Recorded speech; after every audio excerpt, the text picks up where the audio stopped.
Good to see some familiar faces today and some new faces. And I did plant a few members in the audience to lob me some softball questions. So appreciate y'all coming today to this, what I think is a very awesome topic. I don't claim to be the highest of experts in the topic of oak savannas, but I do know a fair amount. We at the county manage probably close to 75 different unique restoration areas throughout our pretty vast park system. We've got close to 15,000 acres of land throughout many, many different parks, natural resource areas, wildlife areas, and so forth. Volunteers very active throughout the park system. Some of you are here tonight, who I work with very frequently. I have just the best job getting to work with all of these volunteers, getting to see so much restoration work occurring on our lands, and getting people involved is some of the best parts of my job, whether it's working side by side with volunteers, weeding in the prairie, collecting seed, doing trainings, or just talks like this. I like getting people involved. It's people like us that are going to steward these lands into the future. So everything I can do to get people excited and to spread that passion, I'm all for it. So thank you for having me tonight. Let's see. Grace, go ahead to the next slide there. This is just a little of what I'll be covering. What is an oak savanna? Oak openings versus barrens, sort of our two oak savanna community types in Wisconsin. Changes we've seen in this very rare natural community since around the 1830s when Europeans started to settle this landscape.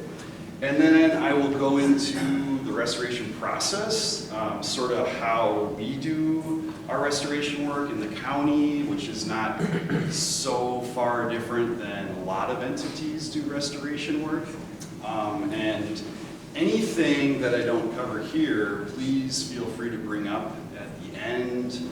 Question and answer session, I think we'll have plenty of time for that, and I'll stick around and we can have one-on-one if you have any lingering questions after that, or give me a ring or email or something.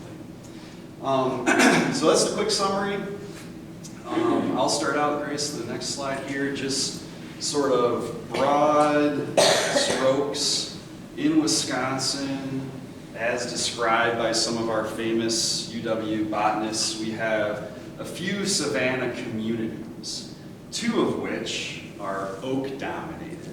We've got the oak opening and the oak barrens. And I don't want to ignore the oak barrens, because here we are in some sandy soils along the Wisconsin Riverway where barrens are pretty frequent or common, or at least they used to be. So I'll touch on that. Typically when people talk about oak savannas, they're usually, in my experience, referring to oak openings. Also, these communities will tend to grade seamlessly into other related community types like prairie, oak woodland, and so forth. Here in the blue box, this is sort of a visual, a rough sketch of what we're talking about when we talk about oak openings or oak savannas. Widely spaced oak trees, prairie-type grasses and forbs between those widely spaced trees. As you get more wooded, you transition into oak woodland, and beyond that, you have forest. To the top of the chart here, that's prairie, almost treeless. So we're really honing in on this blue box right here. But remember, these communities don't read the field guides, they don't fall neatly into boxes, they transition seamlessly into one another over space and over time. So where we're standing right now could have been prairie, it could have been oak barrens, it could have been a variety of community types spaced out over hundreds, if not thousands of years prior to European settlement in the 1830s. All these communities are related. Go ahead, Grace. There, seamlessly. So just broad strokes, oak opening. This is what I say people are typically talking about when they speak of oak savannas.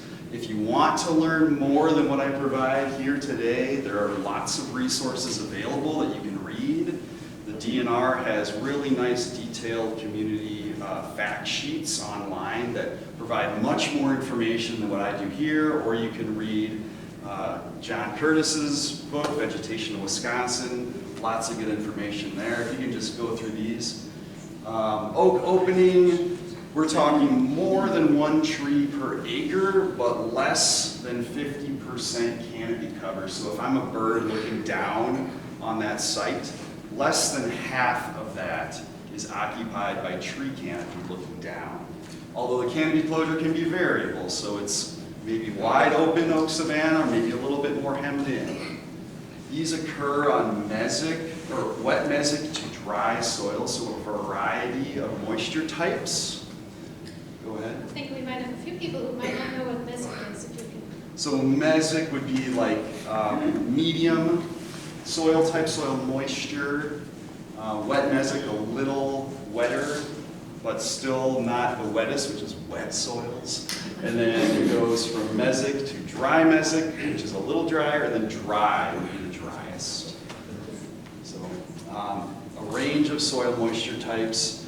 And then the trees that you would encounter would likely be bur and white oak as the dominance, with black oak and also present, all of which are usually open grown in structures, so horizontally spreading branches.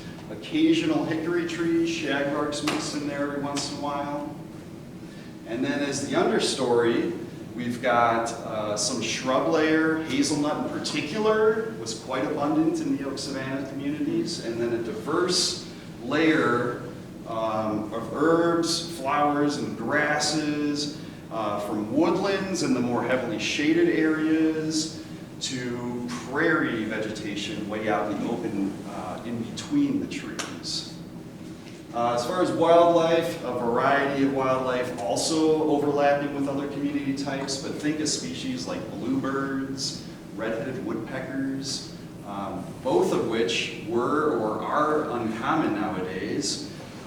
But thanks to restoration efforts, bluebird boxes in particular, and clearing and restoration of oak savannas, we're seeing both of these species come back.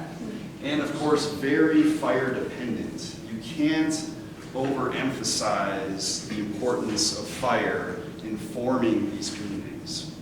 All right, so oak barrens, these occur more on very dry, well-drained soils, sandy soils, scattered trees, variable canopy closure, but more scattered in nature. Xeric sites on outwash plains, broad sandy terraces, especially our big rivers, like the Wisconsin River has a lot of these sand terraces, including in Dane County across the river, where you will have almost pure sand with amazingly black oaks and other oaks growing out of them, and a nice understory, in some cases, of sand prairie species. Black oak, but also bur, white pin, maybe red, and then interestingly, jack pine here in southern Wisconsin along the Riverway was a native species, still exists in some areas, especially state natural areas. Typically, we don't think of pines as being something we have down in southern Wisconsin, but barrens certainly was one community type that did have jack pine. And then oak grubs, so oaks that would get top killed by fire, really intense fire on those sandy sites that would die back to the root and then resprout and maybe die back again from multiple fires and keep resprouting, developing larger and larger root systems underground, but maybe only, a few feet tall of stems. A lot of black oak grubs, hazelnuts, And then sand prairie species, even mixed in with some bracken fern, blueberries and such. Common nighthawks, lark sparrows, Karner blue butterflies, if you've got lupin around. The sand oak barrens hold lupin and support this very specialized species. Also very fire dependent. You don't have barrens or openings without regular fire going through, knocking back the brush, keeping the trees from canopying over and becoming more of a forest. All right, good. So these communities are very diverse because they have a diversity of environmental conditions. And what I'm talking about specifically here in this slide is shade and sun. You have both full sun, full exposure to the sun, 100% during the day out here, but as you move closer and closer under the canopy or the strip line of these trees, or in clusters of trees, you'll get more shading, not full shade. Oaks still let a lot of sun penetrate through their canopy to the ground, but you will get some shading under these trees, and that leads to a different suite of species that'll grow in the understory. Go ahead, Grace. So here in Wisconsin, we're fortunate to be here for a number of reasons, but we are very fortunate, I feel, because we are right at the dividing line, or that transition line between the eastern forests and the western grasslands. And that's depicted right here in this early vegetation of Wisconsin map. So you can sort of see a rough transition in that color from green to yellow as you go from the northwest corner of the state diagonally down to Milwaukee in the southeast corner. That is called the tension zone or transition zone here in Wisconsin, and that is the eastern forest meeting the western grasslands. And right at that transition, at that tension zone, is where the oak savanna, a transitional community, is really dominant. Here, as we look closer into, sorry, we're in Dane County here, but this is an old UW-Madison master's thesis project by Ellerson in 1947, where he detailed the original vegetation of Dane County, 1835, looking at old land survey notes and other data that he compiled.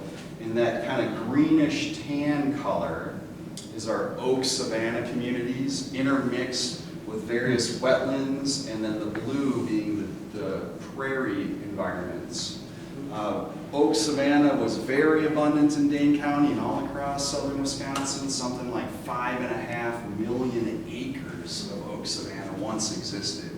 Interestingly, you can see only just a few little spots of forested habitat, mostly concentrated around the Madison chain of lakes.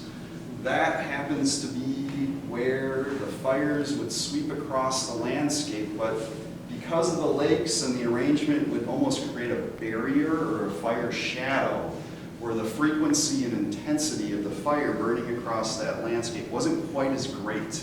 So as a result, the brush and the trees weren't kept back, and that vegetation could succeed into more of a forested, canopied, maple even environment in these little orange areas right on the east sides of the lakes there. Very few woods or very few forests, lots of open habitats, prairie, oak savanna, open oak woodlands, sedge meadows. Wish I could have seen it. Okay, again, fire, I can't overemphasize how important fire is in maintaining these sites, maintaining these communities. If we didn't have fire, we have plenty of rainfall here, plenty of fertile soils that we could have easily grown trees and had a forested entire southern Wisconsin that probably would extend well into Iowa, and who knows where it would end. But because of fire, set largely by Native Americans on a very frequent basis, these landscapes were kept open and brush was minimized, trees were minimized, and we had the development over the course of hundreds, maybe thousands of years of burning these wonderful, beautiful, iconic oak savannas that we still have the remnants of today. Here's a picture from just a couple days ago in Mazomanie, one of our prescribed fires. As the fire sweeps across the prairie, it reduces, removes brush and tree growth. However, in the background there, we've got some oaks, more tolerant of fire. Unlike some of our other tree species, oaks are incredibly tolerant. Here's a picture that I stole of a bur oak, and they have so many amazing adaptations to dealing with fire that other trees might not have.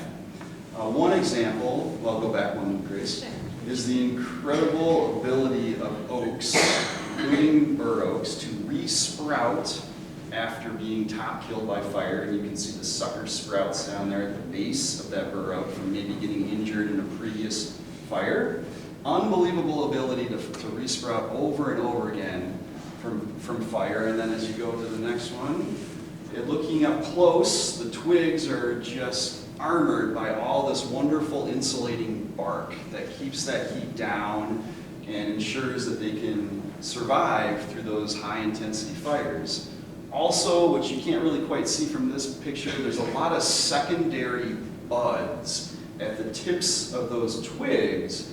And if by chance a leaf or a bud is scorched by one of those fires, it has secondary backup buds that can emerge and still put out a leaf that same year. And so you got the development of these oak trees that are very fire tolerant and able to withstand the fire intensity and severity and frequency that occurred during these hundreds and thousands of years of native burning on our landscape. Other species, cherry, elm, ash, filtered out by this burning. Prairie, very adapted to burning. So you get this wonderful crown, horizontally spreading branches, not especially tall trees, but very charismatic, just breathtaking specimen species that still are present on our landscape today. We know a lot about oaks, learning more all the time, but they can live to be hundreds and hundreds of years old. 300 years old is not at all out of the range of a bur or white oak, and they can exceed that. So looking at these trees on the landscape that are still there, maybe shrouded with brush and trees sometimes, you can tell what the vegetation cover type was looking back maybe a century or two ago based on the architecture of these trees. Go ahead, Grace. So here's on one of the most unbelievable white oak. It doesn't do it justice in McFarland, one of our properties that has just an unbelievable branch attachment structure coming all together in one spot. This tree is easily 300 years old. According to the Forestry Silviculture Handbook, white oaks can live 600 years old. I don't know how many of them are that old, but this one is just unbelievable. Go ahead. So what happened to these oak savannas? They were so prevalent, 5.5 million acres across southern Wisconsin. How did such a dominant community type nearly vanish? We're down to just a couple hundred acres of oak savanna, one of the rarest community types on the earth. We hear a lot about the rainforest, and that's a very sad situation and tragic what's happening in other parts of the world, but our oak savannas here, right underneath our noses, have vanished and are truly one of the most endangered natural community types on Earth. So I guess it was after settlement in the 1830s, pretty unpopular for fires to be raging across the landscape as people were colonizing this territory, trying to eke out a living, trying to grow crops and feed animals. And so as quick as possible, these regular, frequent fires were suppressed. In addition, this ground was converted to agriculture, and then on top of that, we've got the encroachment of invasive species like we have here in this oval, choking out these oak woodlands and oak savannas. So here we've got a nice crop of buckthorn in the background that was previously encroached upon that we've been clearing out. But to mention, in addition to these invasive shrubs that are bad enough, we have the springing forth of native trees. So all of these trees, cherry, elm, ash, maple, all of these lovely native species that have their place in our natural communities that were here but maybe present in low numbers, no longer had that selective pressure of regular fire coming across the landscape and keeping them at bay.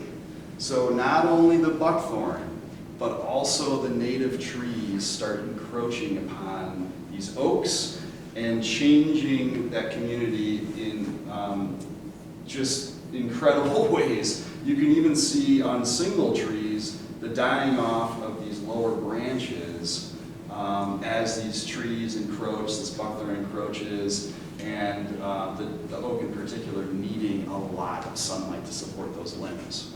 Go ahead. So you can go across the landscape and look at all these old ancient oaks that are still kind of lingering, some in better stages than others. And oftentimes they've already passed.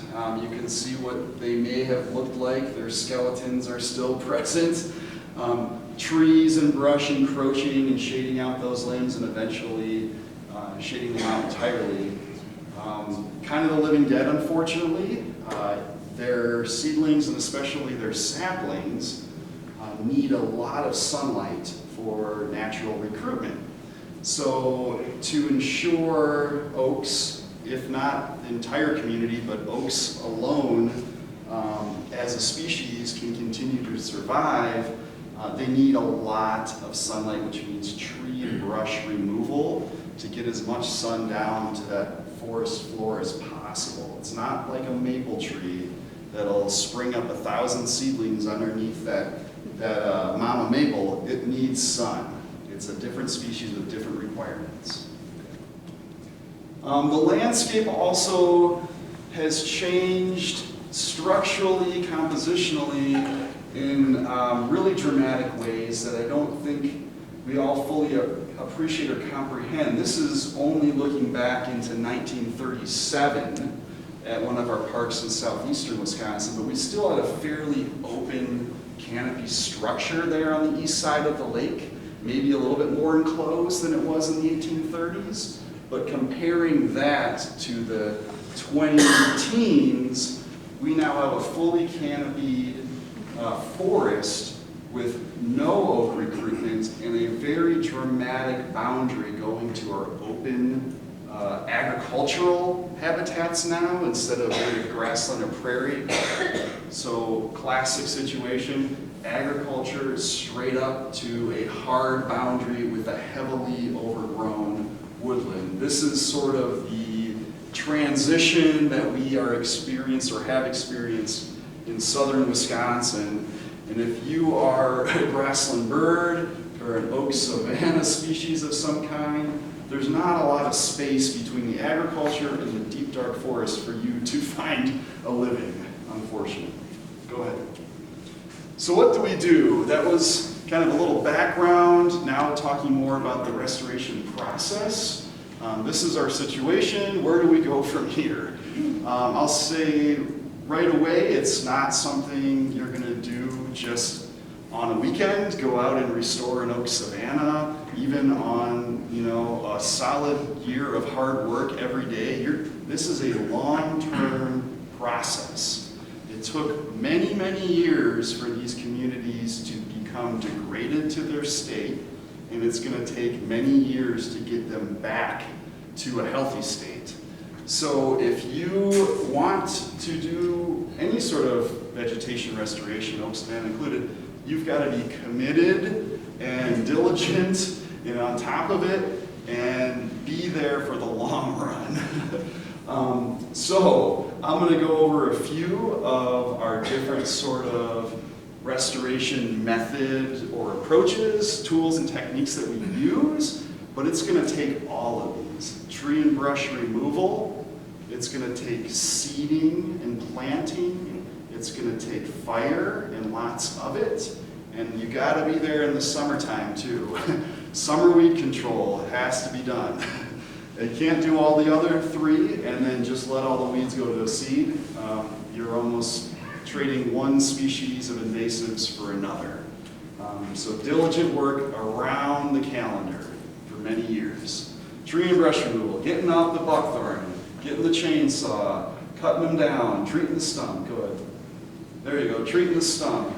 They're going to resprout if you don't treat them with Garland. Burning up those brush piles. We spend all winter doing this kind of work with our staff and volunteers, going from one park to the other, and some volunteers out there at their park every single day, just cutting out the brush. Wintertime's a great time to do this. It's cool, it's good working conditions. There's no parsnip that you can manage if you even wanted to. It's dormant, there's no seeds to collect, and there's snow. You can't go out there and you can't burn these woods and these prairies. So spend your winters cutting as much as you can, all of that brush out, burning it up. That's how we spend a lot of our winter, just going to town on the buckthorn. So we'll take and find big old ancient oaks like this, clear out the brush piles, stack them, burn them, clear them out on the slopes. That's Indian Lake right there. Just clearing out that brush. Stacking them sometimes with machines if we can. But we usually go for the brush first. That's sort of our first phase. Get out the brush, the understory. You can begin to see what you're working with. You can gain better access through your site just by having that junk out of there and out of the way. You can begin to look at it more holistically, broadly, from a larger perspective instead of looking through tunnels of brush. We start with the brush. Go ahead. But remember, even when you get that buckthorn out, and even if you have a positive response, there's still going to be a flush of buckthorn seedlings and young little saplings that were too small to chainsaw. So getting those mama trees out of there, those daddy trees out of there, those big honkers that have been there forever, it feels really good to do that. It's a big visual satisfaction victory. But remember to go back that next year and for 2 more years as those seeds are flushing and those saplings are resprouting, and go back and treat them. Either cut and treat or foliar treat. You can see right here, we've burned through this site, but in that yellow circle, that buckthorn has resprouted multiple times from that same root system. It's good to burn frequently, keep the brush from getting head high or taller, keep it low, but you usually have to get in there with cutting and treating or foliar applications to really get on top of these littler ones. Go ahead. Trees. So, not just the brush, it's also the trees. After we've gotten the brush out, we go in there and either with our volunteers who are able to cut, we use chainsaws, cut down trees, haul out firewood, take it to the parking lot where it can go away and be burned in someone's wood stove. A lot of tree felling. If we're fortunate, we might have some merchantable trees. In southern Wisconsin, pretty much you are talking only about walnuts. Not a whole lot of value in our trees here in southern Wisconsin. Walnuts, lots of value. So we've been very fortunate in being able to entice some loggers to come in and remove walnuts for restoration purposes to improve our woodlands and savanna habitats, but also to generate revenue that we pour back into restoration to support more work. Walnuts can be incredibly valuable, some of the most valuable trees anywhere. Best walnut in the world, I've been told, is a 100-mile radius from Dubuque, Iowa. So that includes right around here, pretty much. Unbelievable value, several $1,000s per tree in some cases. Other trees, not so much, unless you want to part with your white oaks, which no one ever wants to do if you're restoring savannas. Have to get out the trees as well. Go ahead. Once you get the brush and the trees out, you can begin to see your oaks. This is maybe more of a woodland situation at Silverwood Park in the Edgerton area, but it's very important to eventually get to this stage. You need a lot of sunlight coming down to the ground. That's how you get your oaks to regenerate. You can't expect them to regenerate the same way a maple does in their deep shade. You gotta get these canopy gaps established. You need to see blue sky and clouds. And that's how you get your understory established as well. This right here is actually still a little in the early stages, a lot of annual weeds, but the understory is coming slowly but surely. Go ahead. Yeah, so invasive species control is so important. Whether it's digging weeds out with a parsnip predator, mowing, if mowing is appropriate, treating weeds with herbicides, probably a combination of these techniques over an extended period of time, critical.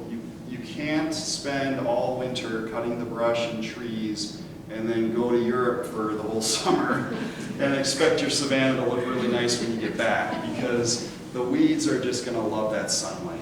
You've lifted the cap off that woodland. You've created a lot of sunlight that wasn't there, and if you're not there to take it, to control those weeds, they will take advantage of that space. A lot of our savannas were grazed. The native understory vegetation is not present and will not miraculously come back as soon as that sunlight comes in. Sometimes you get lucky. Sometimes you get some nice stuff coming in if it hasn't been too abused in the past. But a lot of times you're going to have weeds to contend with. So be prepared for that. Go ahead. And then prescribed fire is so critically important. As I said before, this is how these communities developed in a climate that is very capable of supporting forest growth. You need to have fire coming through regularly to knock back your weeds, your brush, and encourage your native understory. Go ahead. So we've even tried targeting our burns to attack specific invasive species. Here in the lower left, it's a very late burn, probably well into May. Also in Silverwood Park, we've done a very good job of suppressing, reducing the garlic mustard infestation. So if you can wait and time your burns to when these weeds are most vulnerable, sort of when their cotyledons are open, their seedlings have germinated, and they're very tender, young, and vulnerable to any amount of heat, you can really save yourself a lot of backbreaking labor and a lot of herbicide by targeting your burning to managing certain invasive species. Maybe this is the time when these savannas and woodlands would have burned historically every year, but it's a very valuable tool for us when we're trying to get these systems back to a state of health, and invasive species are a major barrier to that. Garlic mustard and Japanese hedge parsnip, very vulnerable to fire when timed correctly like this. But, and the native seeds, we have a very large seed program. Some of you in this room are very familiar with that, have helped us with that effort. Something like last year, 3,600 pounds of pure seed was collected, mostly by volunteers, with a value, if we would have had to purchase that seed, of over $1 million. So unbelievable effort. People love collecting seed. It's fun. It's a pleasant thing to do. You're out in the prairie in a beautiful time of year. Usually not a lot of mosquitoes, usually not too hot, and bringing in a lot of value to the program. Like I said, your savanna sites likely have been impacted by more than just shade, probably also grazing, maybe other aspects as well. So you're going to have to reintroduce, in a lot of cases, your native flora back to that site. Go We spend a lot of time right now processing our seed. So this is just a little peek, maybe more than you want to know. But we throw it through these hammer mills after it's all dry to grind up the seed and release it from its capsule or its seed head or the branch that it's attached to. We need that seed to be loose, separated off of whatever it's attached so we can begin to work with it. It's essentially like a big coffee grinder or a wood chipper. Go to the next one. And then we put them on these fanning mills. These particular machines are antiques. They used to be hand crank operated. Now we've got a little electric motor. We've got a couple modern machines that are the same exact technology except they're made out of metal. And with a few screens and a fan, you can separate the seed from the chaff based on differences in the seed weight versus the chaff and the seed size versus the chaff. The seed is always usually pretty heavy in comparison and will fall past the fan, whereas the fan will blow away the light chaff. Very basic technology, but really a fun process, and it's just something else we need volunteers to help with all the time. But here's our seed mixing. So we spend a lot of time cleaning that seed and weighing it out and divvying it up to probably upwards of 30 to 35, 40 sites that the seed goes out to. And after we've cleaned it all, we just throw it all back together and make it a big mess. And mix it together with some chaff, some sawdust in there, blend it up, go ahead. And then we get it out on the field for the savanna or woodland. This happens to be Pheasant Branch. We do all of our seeding in the wintertime, almost always on the snow. We don't wait until spring, not when people are planting their vegetables. That's for vegetables. In prairies, the seeds are being lost from the plant this time of year in the fall. So do what nature does. You put the seed out when nature puts the seed out. As soon as we're done cleaning the seed here soon, we're going to start as soon as we get the snow. And the snow is very important for us because it tracks or helps us mark where we've seeded.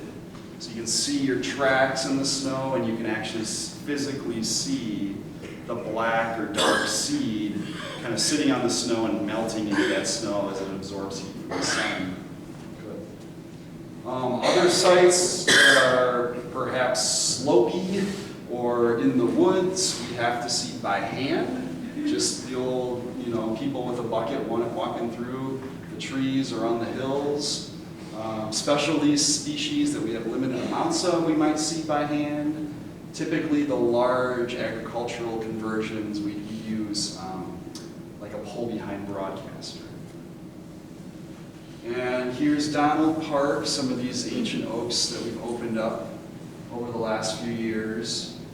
Getting some sunlight finally, little seedlings poking through of their young, but then also having to go in there and cast seed that's appropriate for both a little bit of shade underneath the limbs and then some more sun outside and wide open. Good. So that's all I have for you tonight. Hopefully that was what you were expecting. I'm happy to spend some time answering some questions, anything I didn't cover or went over too fast, and yeah, take it from there. Yeah. Do you have a time of year that you prefer starting to burn on these restorations? Spring or fall? We try to burn every day that we can.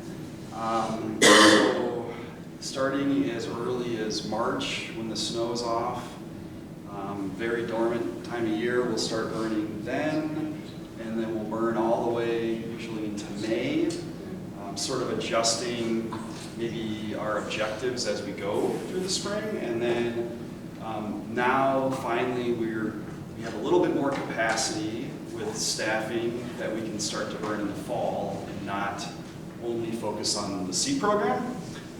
So here this last week was a good window, so we've been trying to get our burns in whenever we can.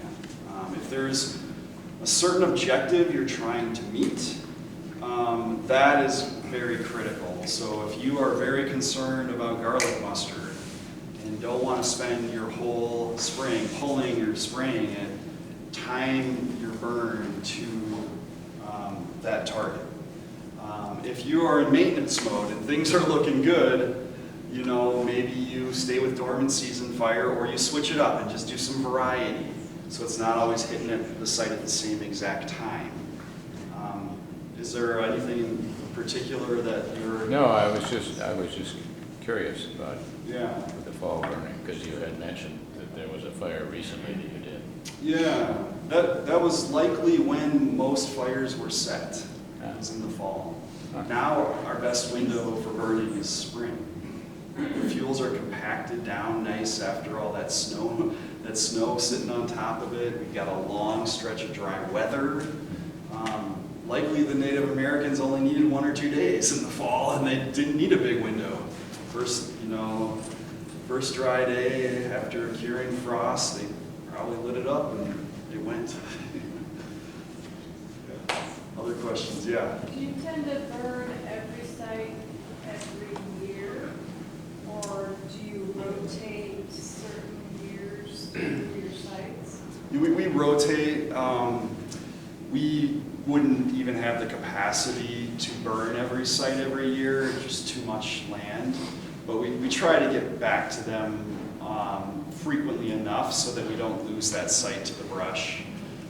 So, you know, for prairies, we can get back, you know, every couple years, 1 or 2 years maybe 3 sometimes for those harder to burn sites. Around the city of Madison, there's issues with smoke management. Those are challenging sites to burn sometimes. You know, roads being nearby, houses. There's some sites we haven't gotten to for 5 or 6 years, unfortunately.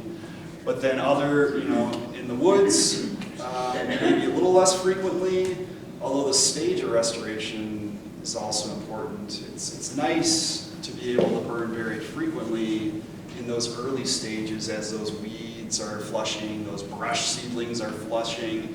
You can really battle them better with frequent fire. As much as you can, almost annually would be nice. It's just not, it's not realistic for us as we're spread so Sure. thin. Yeah. Do you take an inventory of the species of each site? Like, it seems like when you're that some sites have certain species more than others in the plant range. Do you take inventories like that, like quadrants? No, that also is a capacity issue. It's more of just a walkthrough. Oh, it looks like we could use a little more variety in here, Yeah. you know, that sort of thing. More so than, you know, putting quadrats or transects in, and then going back and having to analyze all that data. We just, you know, hey, this site looks really good, or this site could use, you know, a little bit more of a boost. So more of a casual assessment. That data is out there for sure on high quality remnants. So you know what your target should be. You know What the target could be based on remnant reference sites. Yeah, we're very fortunate in Wisconsin to have some history of very amazing botanists that have done a wonderful job of studying and cataloging our natural community types and providing models for us to strive towards. Yeah, because it could be all arbitrary. It's like, well, this Yep. looks like it needs to obvious pick. Do you know Exactly. what you're putting in for? Yep, whenever you approach a site for restoration, you should identify a target community type that you are going to strive for and do your restoration appropriately, have your species plant palette kind of in mind based on those models.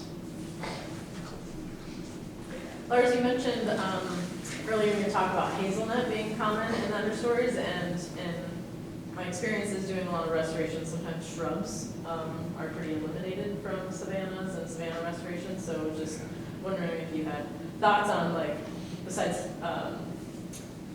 hazelnut, other shrubs that people might see in savannas, and maybe try to favor, just to have that diversity on the landscape. Yeah, I love hazelnuts. You know, they're still out there in the sands, and of course, northern Wisconsin has different species mostly, but abundant up north. Down here, even in the heavier soils, they were very common. There's a really interesting book that I just read, The Birdman of Kashkanan, if anyone's heard that one. Really incredible, of early naturalists that lived down actually right next to Silverwood Park, where we're doing a lot of restoration. And he talked about the original landscape that he saw and said, I live among the oaks and the hazelnuts down there. And still at a time when Native Americans were there, and he witnessed a Native American very skillfully shooting a duck out of Lake Kashkanan, which was more of a marsh back then, with a bow and an arrow. So just unbelievable notes and information from this early naturalist. But hazelnut was so common, probably became more common as soon as fire was removed from the land, but then as the buckthorn and the trees and the shade kind of took over, more and more has been eliminated, especially I think in our heavier soil sites, and sort of relegated to sands now, where there's some light gaps perhaps. But you know, I heavily go with hazelnut, but you know, nannyberry viburnum is a great one to have in there. Elderberries scattered around. You're always going to have your sumac and your dogwood, and probably too much of it. But that's, you know, a native species that was probably here to a lesser degree than you have nowadays. But there are some really lovely shrubs that I like to include and to save whenever possible. In our savanna restoration, plum is another one, really nice species. Unfortunately, looks a lot like buckthorn to some people, so it gets axed a lot of times. But yeah, Brandon. What sites are you most proud of? What sites have come the farthest? Oh man, What would you recommend visiting? we have so many great sites, and the best ones are the ones where the volunteers are very involved in management. And I am not even kidding you. Every single day they will be out there managing some of these sites, but a lot of them are in northwest Dane County. So we have Walking Iron. Has folks been to Walking Iron Park before? Very beautiful, off Beckman Road. Check it out. It's near Mazomanie. Near Mazomanie. Gorgeous sand prairie remnant. We don't have a lot of remnants in our park system, but that one has hills thistle and past flowers, and we're doing a lot of expansion around that remnant and seeding in ag fields, converting them, opening up degraded woodlands. Indian Lake's got some great progress around the chapel, very open savanna there. I think too often people are a little trigger shy about cutting too many trees out of these savannas. They'll cut the buckthorn out, maybe a couple box elders, and call it a savanna. But really, you have to. We've all been taught about how important trees are, and we're all tree huggers to an extent, but it's not, it's more than, you know, you gotta think bigger than that. The right tree in the right place. You gotta think about healthy natural communities, grasslands, savannas, not just trees and forests. So I really like Indian Lake because we've done a really good job of really opening that site up. Let's see, other sites nearby. Vesky Park has been really remarkable to see the progress. Silverwood on the other side of the county. I encourage anyone to check that out. Stewart Park's pretty amazing lately, Jack. In Mount Horeb, you guys have really cleaned that place up a lot, which started as probably one of our weediest parks, surprisingly, but it's really come a long way. Beautiful. There's a lot of them out there. I'm probably missing a lot. Maybe one more question, and then I'm hoping Lars will stick around afterwards. Yeah.